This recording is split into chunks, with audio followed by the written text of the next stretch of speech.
we're going to kick things off with the Social Security Administration. A big deal that came in as sort of a shock that with all the other things that are happening right now, this one will take a little while to actually bubble up into something else, or it may turn into something that we're overly thinking about.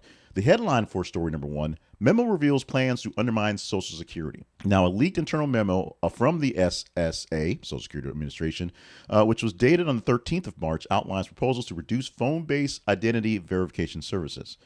The author of this was Deputy Director, Acting Deputy Commissioner Doris Diaz.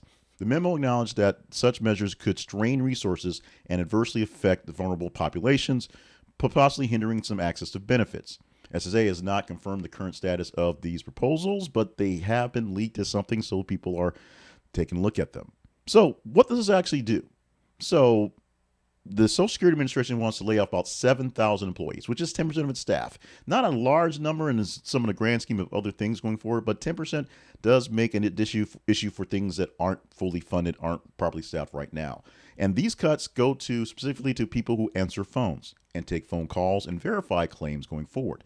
Now, because of so many allegations of false claims and 300-year-old people on the lines getting money, you may think you can be angry about this, but with no one to verify claims, people who actually need to verify things will have to call up and won't get through on the lines. And so, because of that, they'll have to get into an actual office, which if they're less staffed, have less people to work at, and appointments are take forever. So a person who actually needs their Social Security that has to re-up and re-verify their things will have a harder time making it happen, either just by showing up for the office because they can't drive, they don't move, doing things online, which is harder to do for seniors than you may think, and just not be able to talk to somebody, which is everyone's problem in these days. Now, how this thing's going to actually play out, many senators are seeing this activity and trying to figure out why it's happening and who they're going to have to call to get it fixed. It is a big deal. It's a serious deal as people are trying to figure out what exactly is up with some of these resources, some of these things that are not going so well at the moment. We'll see how they play out eventually as this turns into more of the power grab that many people are saying in this thing to try to take over many resources. Enough chaos to make things not work so that we are vulnerable to whatever is coming next.